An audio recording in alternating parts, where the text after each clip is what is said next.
I hope you enjoyed the morning coffee, and it was very helpful for me to wake up now. Welcome to the second panel on exploring common ground. In the first panel, we discussed about general overview of Sino-Nordic relations and their future relations. Actually, it was very comprehensive discussion. The speakers talked about many issues, education, economy, and welfare technologies, so on. But in this panel, we will move on more specific areas, issues, in the area of environment, gender equality, and trade. I think these three areas are more potential for China and Nordic countries to promote their cooperation. Of course, there are also challenges, but we have very excellent speakers, one from Sweden and two from Denmark, but all three speakers are experts on China.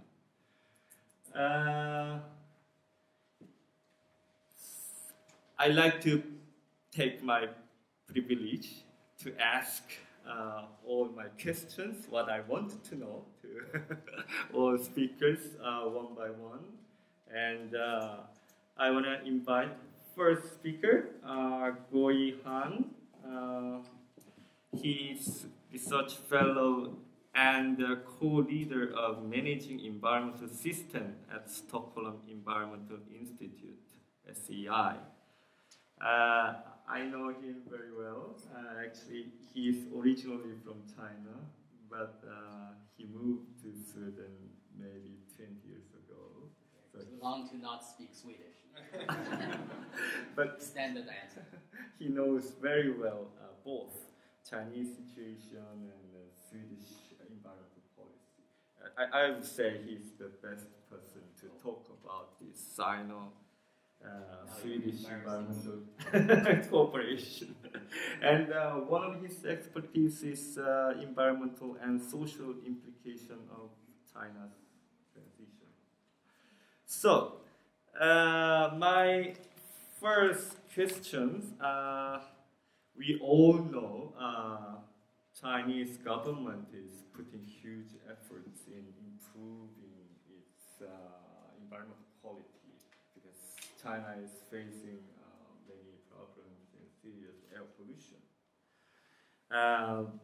But what aspect of Chinese response, especially Nordic policymakers, should be aware of?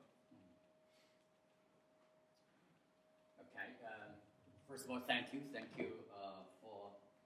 for asking me to say something on this.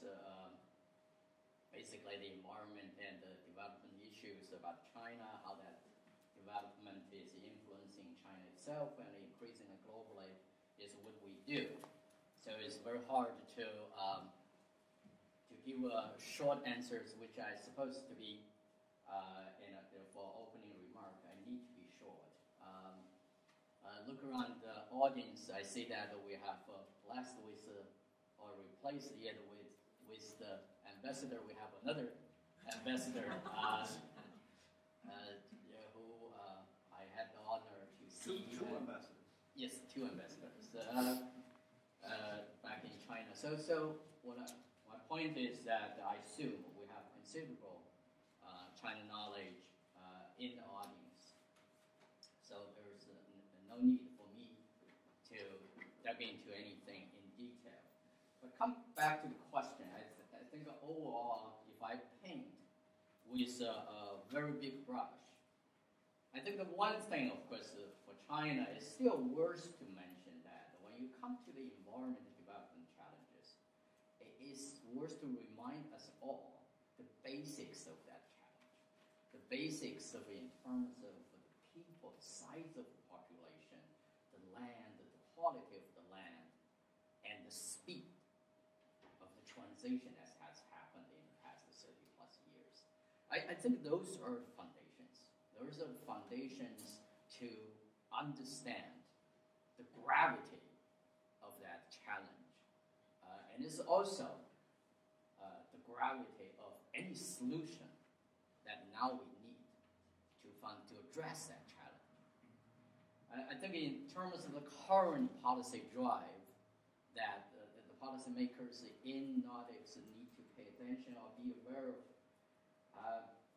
it's many. If I dare to summarize into big two categories related to the environment, I'd probably say something like you have one pocket of things that's related to what we call the big cleanup that China is doing right now. The big cleanup is nothing new, nothing unique about China. If we look back how the Western, or loosely, the rich countries industrialized, we all more or less went through that period, the big cleanup. In Sweden, that's the 60s, 70s, and we did that in the US roughly, same thing. The Silent Spring was 1969, and after that, you have this period, the big cleanup. China right now is in that. And if you look at air, we have this National Action Plan on Air Pollution. And the last year, there's also water. And this year, there's on soil.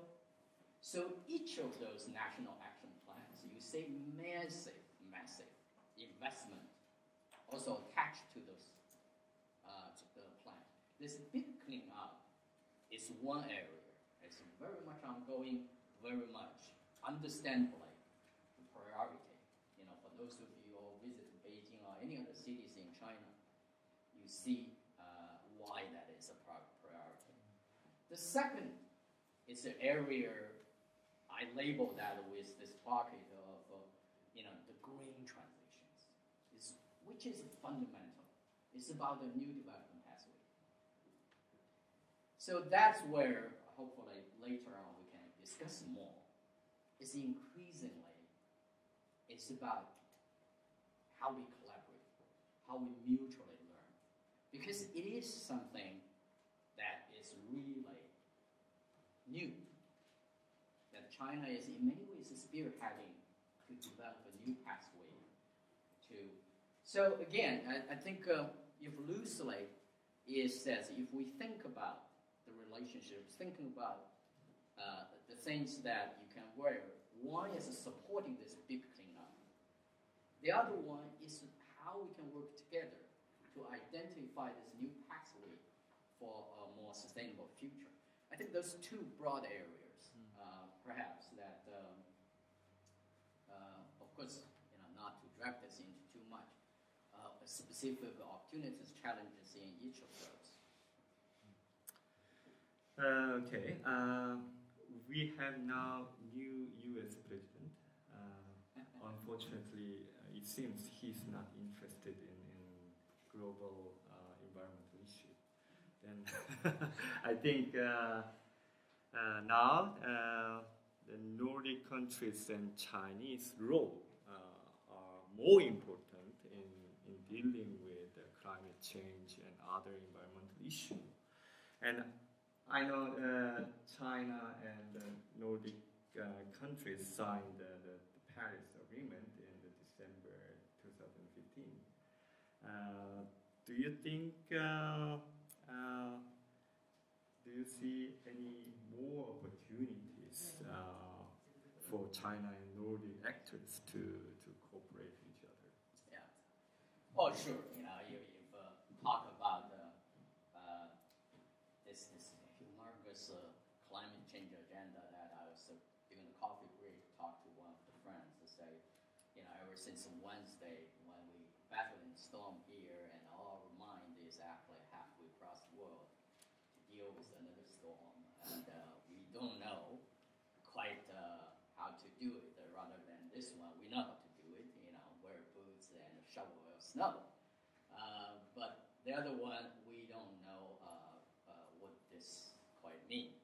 Stockholm Environment Institute, where I work, we have our, just like every year, large delegation this year again, in Marrakesh, for those of you who follow the climate change, you know that the ongoing COP22 is opening the day before the U.S. election day.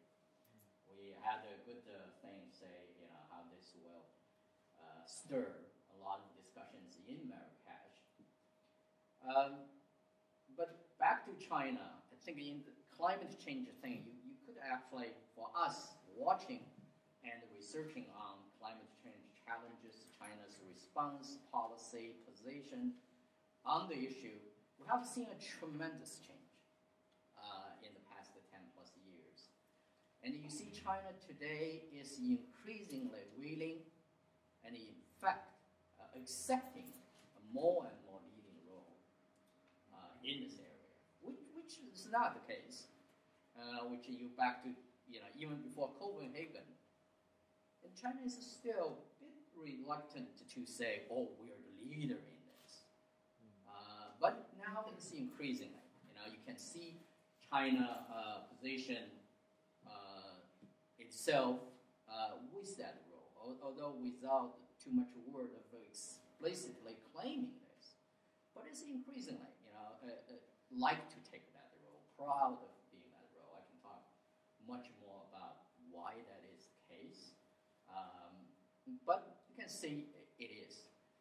Just give one of the things that why on the more factual side is, I think as long as our, in that sense, I still hold the Chinese passport. When I say our, means China, the commitment internationally, and we sort of in a position, we feel that the promises we made and will be fulfilled. In a part of those, as I don't know how many of those, those of you in the audience are climate geeks. If you are, you must know this. China has coal peak, and which is something that for all of us, following China and researching China, never saw this before. And China could coal peak this early.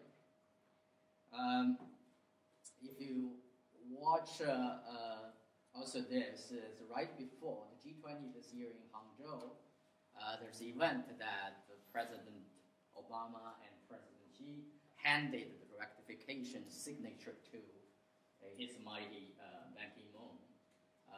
And then Obama afterwards said something about, history will, when they say this moment represents a turning point for the planet. I would say that that's probably true, but if you ask me, I think there was a turning point for the planet. But it was not that moment handing into the rectification, but rather sometime 2 years ago in 2014 when China peaked its coal consumption. And it is a tremendously important turning point. And that brings a whole sort of implications on our battle against the climate change. Of course, this is not by any way say we're out of the woods now, but it's a tremendous implications that we will start to getting more ambitious in terms of the hope accelerate the transitions that achieving that 2-degree goals. Many still think it's tremendously. It is easy for me to get derailed into this. Back to the Nordics. So of course, this is the area that most of our ongoing collaborations with the Nordic countries has a strong reputation. China respected in this area. This is the area that we already have a lot. If you look at the future areas, there's many. Many in this morning already talked about, for example, energy. From a Nordic perspective, a regional holistic energy strategy, and try to see that combination of hydro, renewable, those are a lot of experiences that can be applied in China across region, and as you also say to transportation, which may be more of already a mutual learning, and then is the area, if you ask me, is the urban development. I think that's where the Nordics still have a lot to offer, and it's a tremendous area that is arguably the only process will determine China's transition.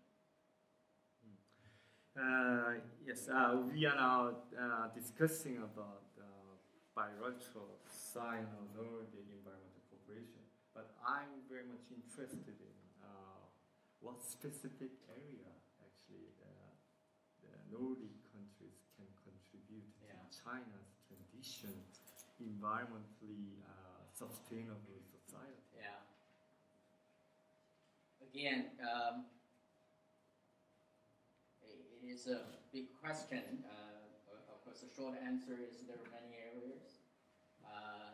And it's also, I think, I also very appreciated that this morning Larsha started this to say, we have to be very careful when we talk about China. We tend to take on this unilateral as if there's only one China. Talk about the needs and the challenges, opportunities. And there's indeed many layers of China.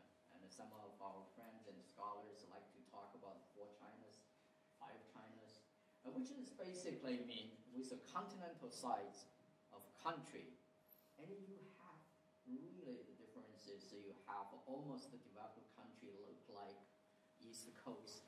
You always have the least developing country look like interior provinces where poverty is still a very serious problem.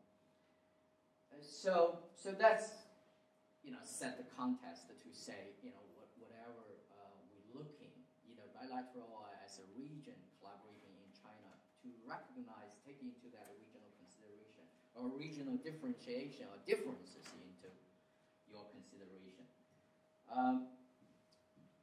But again, if you talk about with that caveat, the specific areas that I think link to what earlier I said, is the big cleanup part that Nordic has a lot to offer, which already been touched on, because this is the area that what China experienced today, as the other day I was showing the graduate student with a bunch of pictures, and everybody guessed, that city of Beijing, but indeed what we showed is in the 1960 Pittsburgh. It's the same thing. So the big cleanup means that, the Nordics or the other industrialized countries who went through that. So you do have the experiences and the technologies that proven works. So that's, of course, one area that is very specific down to the business level, but the challenge is, how you make that. We constantly in various settings talk about, how in the Nordic countries, for example, one of the challenges that, we have the MSEs. And they're very small, they're very good at what they do, but they are incapable of dealing with this gigantic China market. So it's a different sort of challenges, but certainly that's one area you have tremendous potentials. The other area, as I said, is loosely about this, how we nurture and explore new development pathways. That is more low carbon, that is more green, however you use the adjectives. It's a more sustainable future. In that sense that on one hand, China has to discover a way no one has done before. In that sense that we, the Nordics, or worldwide, we don't have anything, say, mature, proven, to tell China or say this is how you should be doing it. It's, in that sense, there's a lot of opportunities for this mutual learning to look at China. For example, the renewable area. China already has a lot of things that we can actually learn. And China played a tremendous role lowering the prices. But at the time, that lowering the prices is nothing represent fundamental technology breakthrough. It's the scale of economy.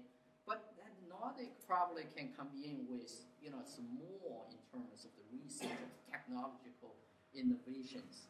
So join force in those ways. And the green financing is another. This year is a very heated area, and China is, the G20 is a recent example. China very much want to lead in that area, and the link to the Belt and Road Initiative, link to the IIB. This is an area that the Nordic is also, our Nordic, including here in Sweden, our Ministry of Finance is also very much interested in, promote and lead this area for green financing thing.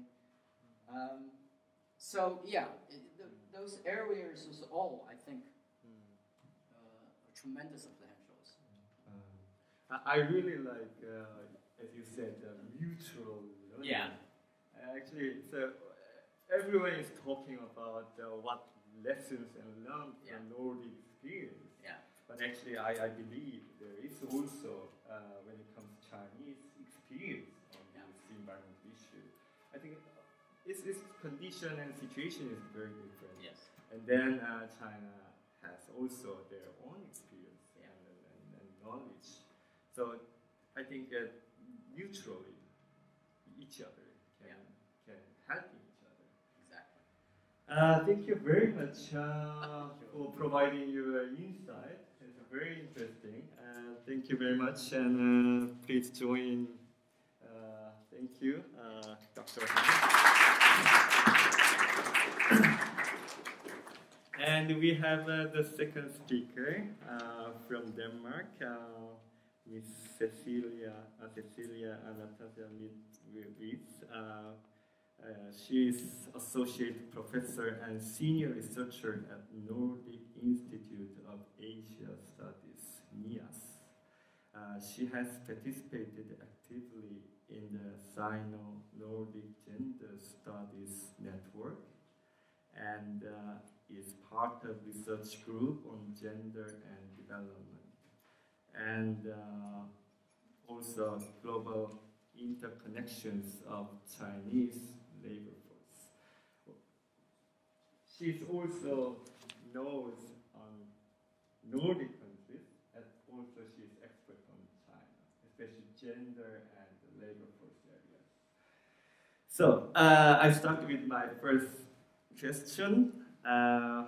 Based on your work with the Sino-Nordic Gender Studies Network, what has been learned from Sino-Nordic collaborations on the issue of gender and gender equality?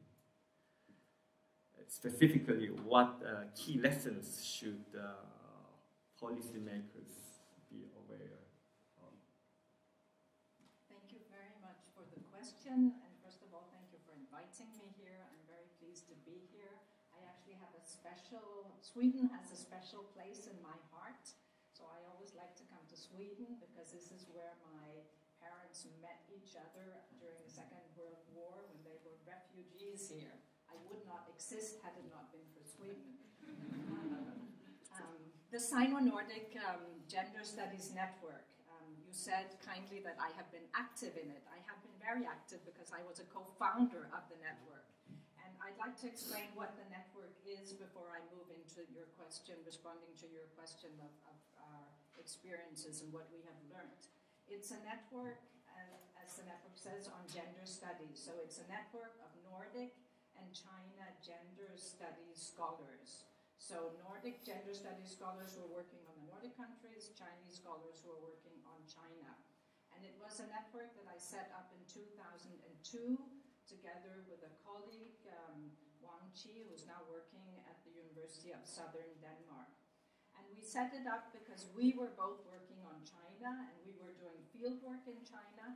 And the Chinese scholars in gender studies whom we met with, they were continuously asking us about experiences on gender and gender equality issues in the Nordic countries. And even though we both live in Denmark, we were not experts in this field. So we thought, okay, we have to bring in Nordic gender studies scholars to meet with the Chinese scholars. And that is what we have been doing ever since then. The first conference we held, that is our main activity, to convene conferences where we bring together scholars. The first conference was in 2002 in China at Fudan University. We also work very closely with the Nordic Center at Fudan University. We hold PhD courses there in connection with each conference. Our second conference was then in Sweden at the University of Malmö in 2005. And ever since, we have been convening one conference every third year, alternately in China or one of the Nordic countries. So, what we do is gender studies. And this leads me to give you a short introduction to what is gender studies. Because when we do gender studies, we look at gender both as an object of study, but gender is also an analytical category. And very often, when I ask students or my fellow scholars who are not in gender studies, is there a gender perspective in what you're doing? Then their response will be, there's no special focus on women in this study.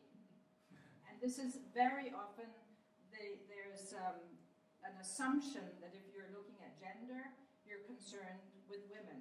And of course, gender equality issues have a lot to do with gender inequalities, where women are the party that are not equal. However, it's very important in gender studies to recognize that gender is about both men and women. And also that gender is not something that we have, but gender is something that we do. Gender is something we perform in relations. Gender is about meanings, about practices, about cultural habits that have been created by people, by cultures, by societies. And as I just said, gender is relational. So it always has to do with both men and women. It's like you can compare it to class relations. You can't look at working class without also looking at the class that owns the means of production. The two go together as both empirically and as an analytical category. Moreover, gender relations are also hierarchical. You said I work on China, I do. You probably all know the very important slogan from the revolutionary years in China: anything a man can do, a woman can do too. And this was a very important slogan. It was very important. I mean, the Communist Party did really important work on creating gender equality in China. But at the same time, you will notice the hierarchy in this slogan. Women are supposed to do what men can do. So what men are doing is apparently the standard, what women should be achieving. So what men are doing in the public sphere, in production, is what women should aim to achieve. But there is no mention of the fact that what women are doing in the private sphere and in reproduction might perhaps also be something that men could be interested in. And this is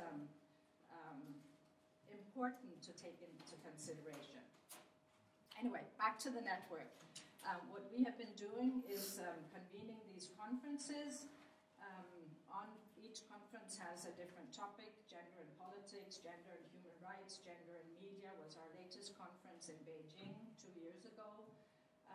And as I've said, what we do is bring together scholars for face-to-face interaction. And this is incredibly important. I totally agree with the first speaker now that it's a question of mutual learning.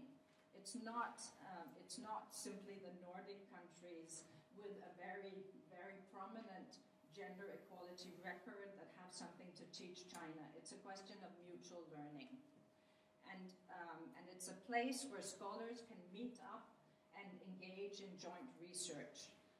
We have, coming out of the conference we held in Kunming 2008, for instance, a professor from NTNU in Norway who then was able to do field work in Yunnan province because she linked up with scholars there.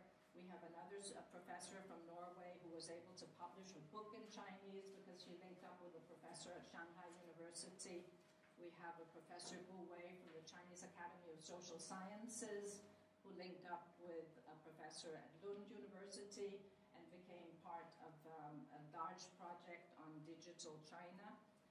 And we have also a relatively new function within that is turning up in general in area studies. I've just been to a 3-day conference on the future of Asian studies in the Nordic countries, and we're seeing that one of our functions is to introduce scholars from the disciplines, from political science, sociology, whatever, who are moving into what has otherwise been the field of area studies, China studies. They're moving in there, but without the basic knowledge of the language, the history, the culture of China, and without the contacts.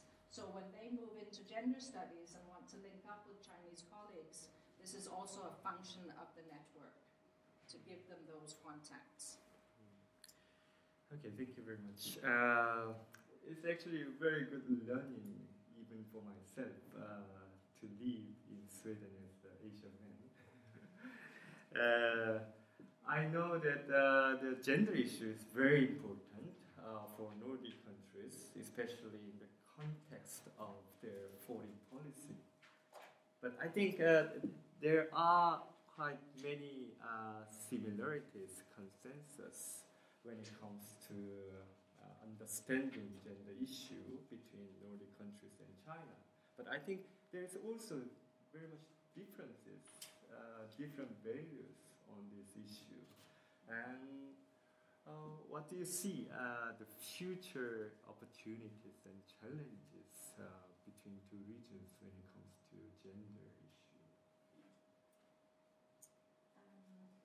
I think one of the big challenges is for policymakers to listen to scholars and civil society actors, because what has happened in the Nordic countries in terms of achieving gender equality to a large degree has happened in an interaction between government and civil society. The women's movement, scholars and activists, have pressured government and have worked together with government. And this we have also seen in recent years in China. It was very, very important that the 4th UN Women's Conference was held in China in '95. And before that, civil society organizations had begun to be formed, but they were strengthened by the fact that the UN conference was held in China. And I could mention one example of a very successful civil society organization, which we have also collaborated with in the Sino-Nordic Gender Studies Network, where one of our keynote speakers at the very first conference was a professor of law, Chen Mingxia, from the Chinese Academy of Social Sciences, and she was also the head of a non-government initiated organization called the Anti-Domestic Violence Network. And this was an organization that was set up in Beijing in the year 2000. It was set up in collaboration between 5 Chinese women's organizations. And the main aim of this organization was to work towards legislation on domestic violence or gender-based violence or male violence against women. And this organization has worked closely with the Women's Federation and been extremely successful, because last year a domestic violence law was passed in China and it came into effect earlier this year. So this organization has to a large degree been inspired by the Nordic countries. Before the organization was set up, they came on a visit to Sweden actually, and they have also been funded by Nordic countries. But first of all, the way that they have worked with the All China Women's Federation and with policy-making levels is very similar, I could say, to what we do in the Nordic countries. Unfortunately, what is happening in China now is that it's becoming much more difficult for this type of organization to function.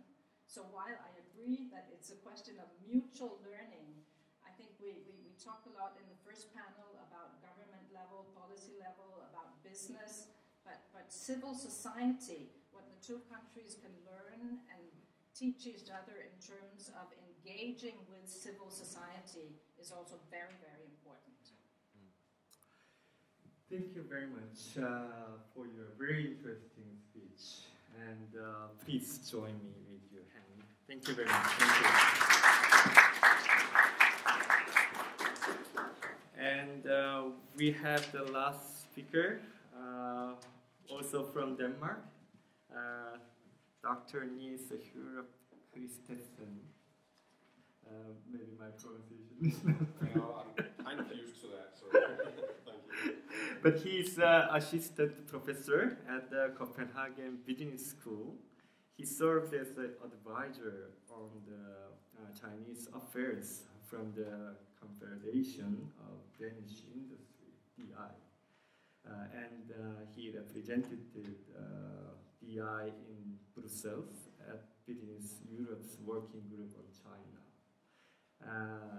He will talk about more about the economy and trade. So, please. Thank you so much, and I would like to thank the... Yeah, please introduce yourself a little bit, and then I will come to okay, sure. Yeah. Thank you so much for the opportunity. I would like to thank the organizers simply because this issue about trade and cooperation is something that, as a political scientist, I keep thinking about that, and I think it's a very important issue to work on. I should also mention that in some very formative period in my own life, I actually worked at the Nordic Institute of Asian Studies as a research assistant. That was actually my first real job, and that means that I have that Nordic perspective somewhere in the back of my mind, not maybe for everyday use, but it pops up in many instances. And I want you to keep that in mind because I'm going to come out a little more critical, but I actually think there's a very strong platform to work on in terms of a stronger Nordic approach. But I think we actually need to look at sort of the facts here and deal with the challenges. Okay.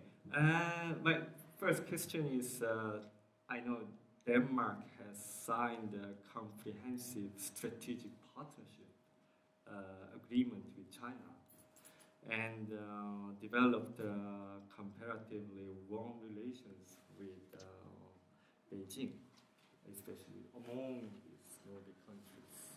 And what kind of lessons could Denmark to give other Nordic countries when it comes to this cooperation with China?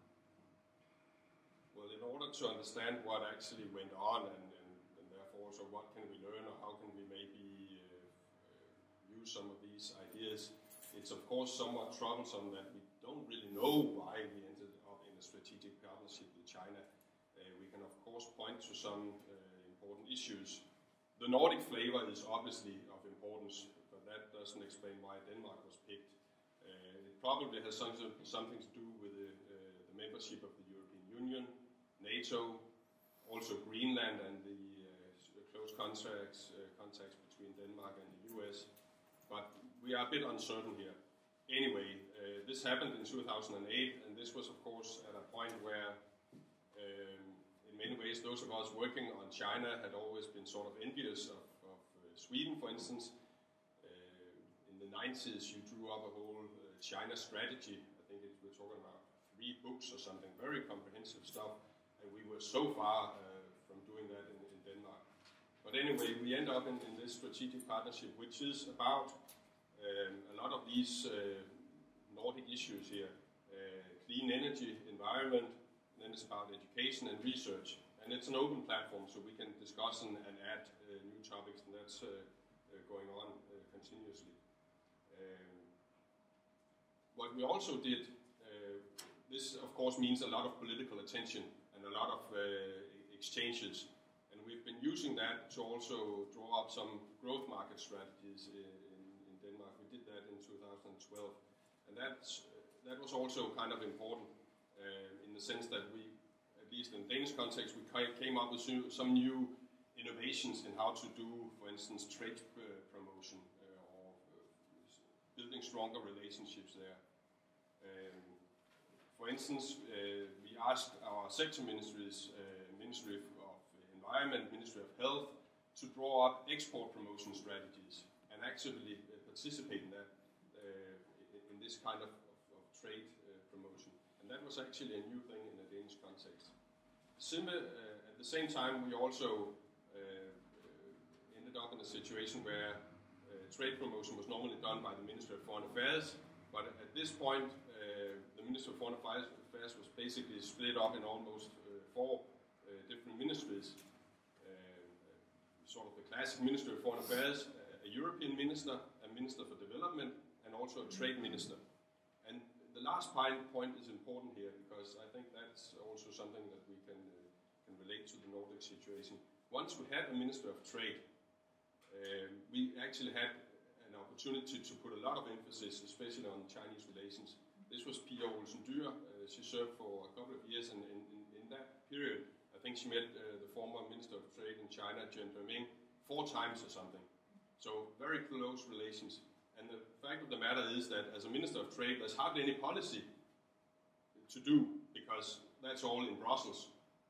That's one of the very, very strong downsides of a European membership, that your whole trade profile is just shipped off to Brussels, and the whole capacity is tucked away somewhere in the ministries. There's no think tank environment on trade policies or anything, hardly left in Denmark now. But at least the minister can be sort of a ceremonial figure to do a lot of trade promotion. And that really happened in those years. And we've had a huge increase in exchanges, promoting trade, of course. So that's one of the things that actually came along with this comprehensive strategic partnership, that we were able to follow up on that. Another key point is, of course, within research and education, the Sino-Danish Center for Education and Research, which is, I usually talk about that as a very un-Danish project, absolutely crazy initiative, teaming up, doing a university, sort of a university structure together, 8 Danish universities teaming up with the University of Chinese Academy of Sciences. Very difficult construction, and we're pushing through. We're sitting Danish, Chinese researchers together, drawing up syllabus for teaching, agreeing on exams and stuff like that. It's really down to earth and really in a sort of a working mode. It's really difficult, but we're in there and trying to make it work basically on an everyday basis. So that is some of the key things that we were actually able to use this strategic partnership for sort of a platform for pushing some of these developments. As you said, there is a lot of opportunities, but you also said there are also challenges between Denmark and Chinese relations. And what is the specific areas between Denmark and China to face in relations between each other?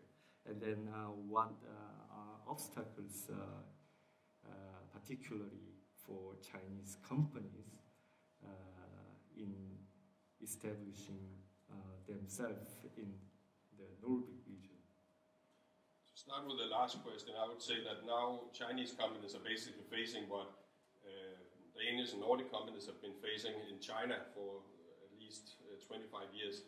That it's a really steep learning curve in terms of picking up on the cultural and the language part, trying to figure out how the whole system, the context of doing business, how do we actually approach that? Now it's just the reverse situation. Chinese companies have to come here and face all our strange rules and regulations, our cultural trade, stuff like that. So there's a whole new market for basically trying to facilitate that. And that's, of course, going to be of increasing importance. So all those legal issues are what basically what Chinese companies are often struggling with. Then on a broader level, it's of course the attention. Do Chinese companies even think about the Nordic region? That's not so much on especially the Swedish or the Swedish agenda, but it's very much on the Danish agenda because we're not really good at attracting Chinese investments. So that's what we're struggling with.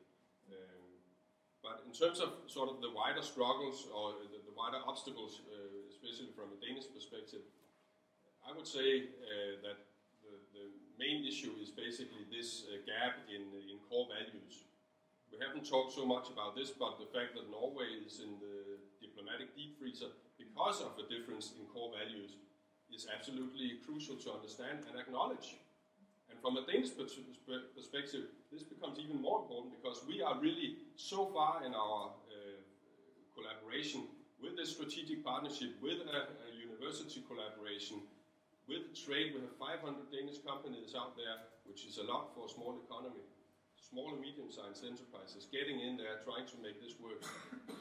And that difference in core values is a ticking bomb, I would say, because we never know when it's going to explode. We never know in what way we're going to face this. And because we are so heavily engaged with China, and the public sentiments in Denmark based on those core values are somehow getting further and further apart. So we really feel with the Norwegians here because there's really no way of getting out of this. We do have some differences in core values, and we somehow have to acknowledge that.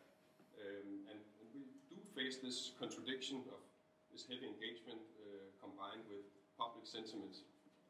I would like to mention one sort of on an anecdotal level, but still, I've given hundreds of interviews to Danish journalists, and whenever it's about Chinese investments to Europe, or the few investments in Denmark, the journalist would often ask me something about the factual stuff, is this important, blah, blah, blah, and then they would add on, but what do they want? So what does the Chinese want?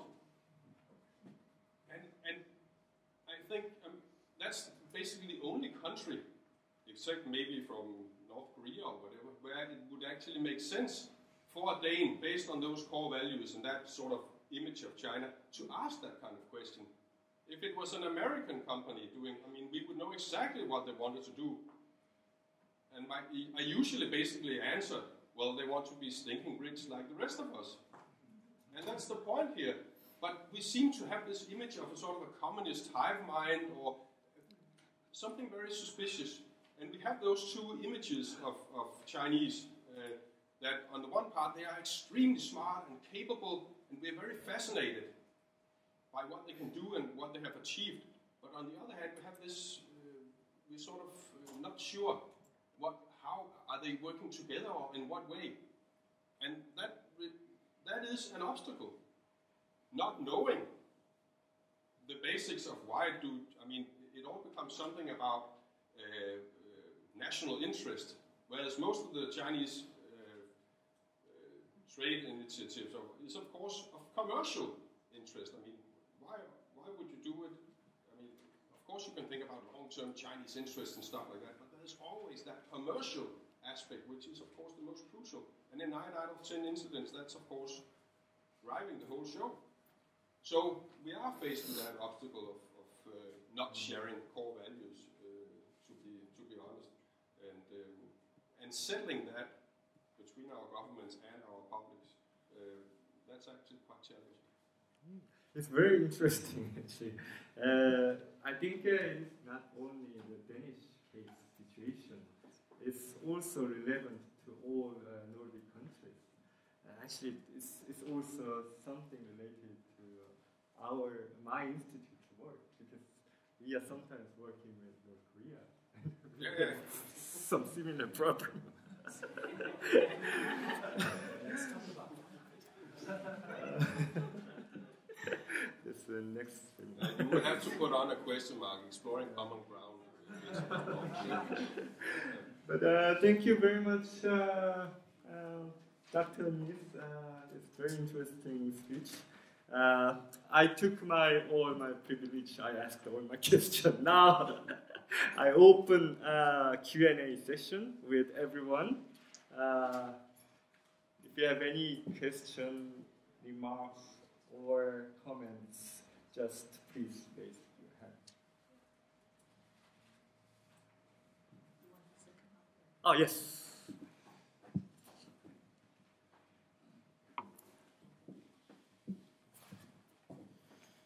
Can we comment on each other?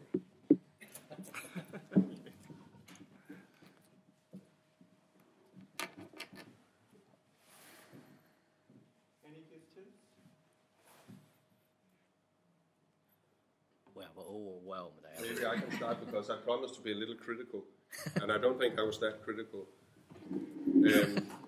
It's just a comment on the trade relations again. Somewhat contradictory to what Christina said, I would say that one of the main barriers here that we are also facing, that's in a Nordic way, is that we might sell Sweden or Denmark by adding sort of markets, Northern Germany, just bring it all together. But at the end of the day, most of these public entities, like Invest in Sweden, Invest in Denmark, they get their brownie points for sort of bringing investments to Denmark, for Invest in Denmark. And that actually, that is quite important. All these public entities are nationally based. And the reason why I also mentioned this issue about a Minister of Trade is to actually leave some capacity. If we want to do a Nordic platform, we need capacity building. And we need to reserve ministers to actually do that, to think in terms of a Nordic platform. And we need to ask Invest in Denmark, Invest in Sweden to coordinate, and that's about capacity. And you need to follow up on that and keep working on it, otherwise it's simply not there. Then it's sort of a marketing strategy, which is of course important, and we can do that. But if you want to bring it a step further, you need to add some capacity and actually draw up some new circles. And that is a challenge, mostly on the public side. I think the companies will come along, whatever. I mean, if there's an opportunity, they will easily team up across the Nordic. If they can cook up a cluster, whatever, they'll be there. It's the public side which is actually a challenge here.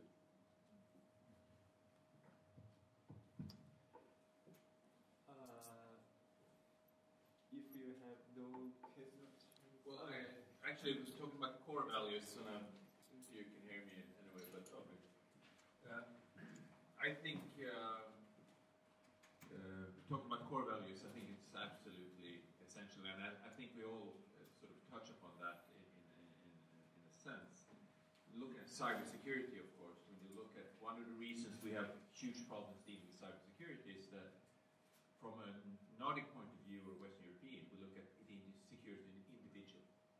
The individual and companies are in focus, and a lot of the ways we deal with security is through private companies. On the Chinese side, it's the government securities, government institutions and all that. And that colors a lot of the relations, even if we deal with public security, we deal with cybersecurity, we deal with a lot of the business deal. But how do we get away from that? What are the ways we can bridge that sort of gap? Because that's a fundamental gap. It really is it's not only a simple thing of saying we have a difference in core values. It depends on how we analyze the problems is in essence a problem. And this is where I see a bit of a problem when you speak to Swedes and they don't seem to understand that the focus from the Chinese perspective is very, very different. They sort of assume that if they only understood the problem, they would be on the same track. But that's not really the case. So what would you suggest to do? I mean, what are the people-to-people exchange? What are the suggestions? Yes, definitely. That's a very important aspect.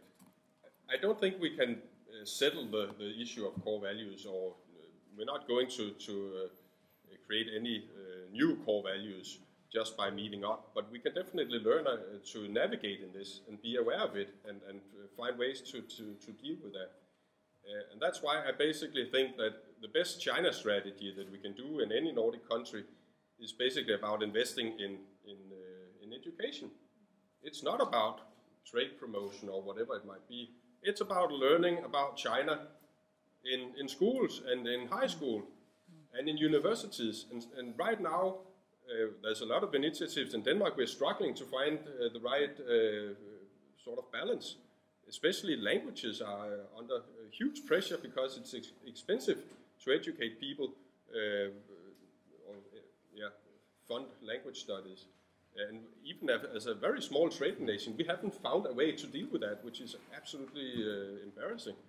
But that knowledge of culture and language is of course the way to actually know about it and find ways to navigate in this. And that's the situation that we want, that any Dane or Swede or Norwegian can actually find his way around in Zhejiang province or whatever, knowing the ins and outs of that, or at least be better able to do that. That is the situation that we want to create, and then all the other trade stuff and that will follow. But I think that's the best bet, to actually put your money in basic education. Can I just add to that? I've just taken part in a 3-day conference on stock taking for Asian studies in the future. And one of the problems, as Nis says, in the Nordic countries is that Asian studies are being cut and cut and cut. So one of the proposals at this conference was that maybe we should have a common Nordic Asian studies community based in one of the Nordic countries, or different language cultures in different Nordic countries, instead of it disappearing completely, because as older professors retire, their positions are not being filled again. And you were just mentioning, Christina, how important China studies has been to the way you have been able to support businesses, Swedish businesses. It's incredibly important, but policymakers don't really seem to recognize that importance. And I'd like to bring up a completely different perspective, if that's okay, which is, I think there's something else that we're missing. I mentioned civil society, but I think we also miss studies of what the populations in the Nordic countries know and believe and think about China. Do we know? Because China is so present now here. It's not just out there in the Far East, somewhere we go on a plane or a train. China is present here in terms of investment, in terms of all the goods that we buy. But do we, as Nordic population, as citizens, as consumers, know about this? And if we do know, what do we think about it? I think that is also a very important part of these relations, the interconnectedness, that we cannot only see the separate parts, but we also need to look at the interconnectedness now.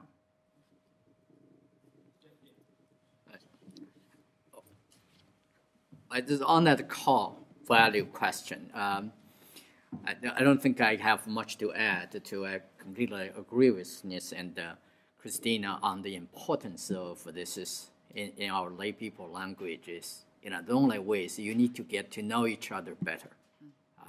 Once you do that, you actually, by the end of the day, to say, we may not all that be that different.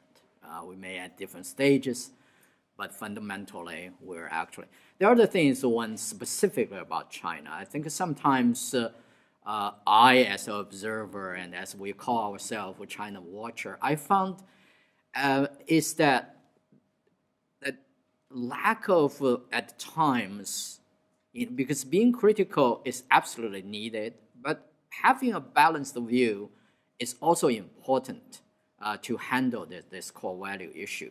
For example, the other day, I was in a seminar, and they say, okay, on one hand, you have this say, oh, we just heard this, China has suppressed about 300 plus human rights lawyers. And this, of course, being interpreted as all those things, and this is a new change of the political scenes in China, and all that. But there's one person in the audience who say, well, there's another way to look at this. Is say you have 300 human rights lawyers being suppressed. That is something it's very important to also notice. It is the changing China. But, it's anything to do with the value. The value itself involves, and it's also those things are fundamental and takes a long time. So it's an obstacle, but I think the only way we deal with that is take on a long-term view. And I couldn't also agree more on the importance of enhance our understanding in the Nordics, in Sweden, where I live, about, I often put it, we need to do better homework about China. If we're interested in the relationship with China, if we're interested to to deal with China and develop that relationship. We at SEI call this something, and been promoting this, going to China in Sweden. It's exactly that intention, that argument to say we do need to increasingly, invest and learn more about that country.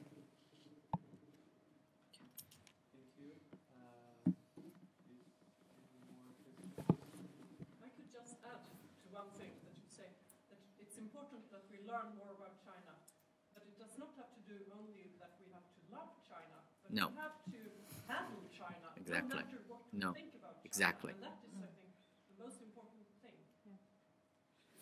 Absolutely. I think that what I mean is a balanced view. It's sometimes I'm not a political scientist, but as a geographer and environmentalist, I often think that the relations between nations, and in some ways, it's not that different from us between each other. It is all about. It doesn't mean that we love each other have to always be the case. But knowing each other, even friends, which way we get along, which way we're completely not getting along, that's all about the relationship and friendship sometimes.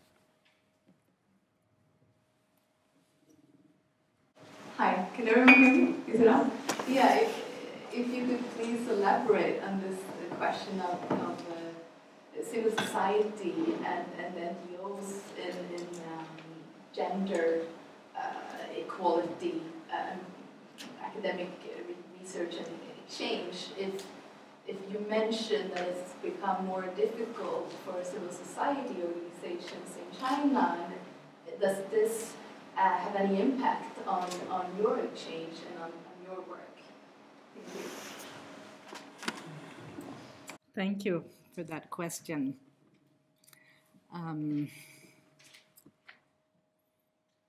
Yeah, it's difficult to answer.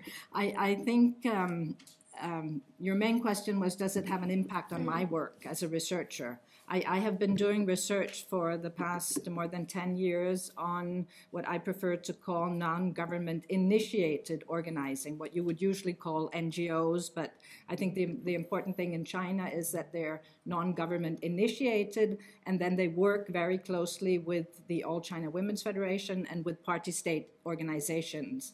And without having that collaboration, they would not be able to do anything in China. So often it's criticized, but I think this is actually, it's said that they're not independent, they're not pure NGOs.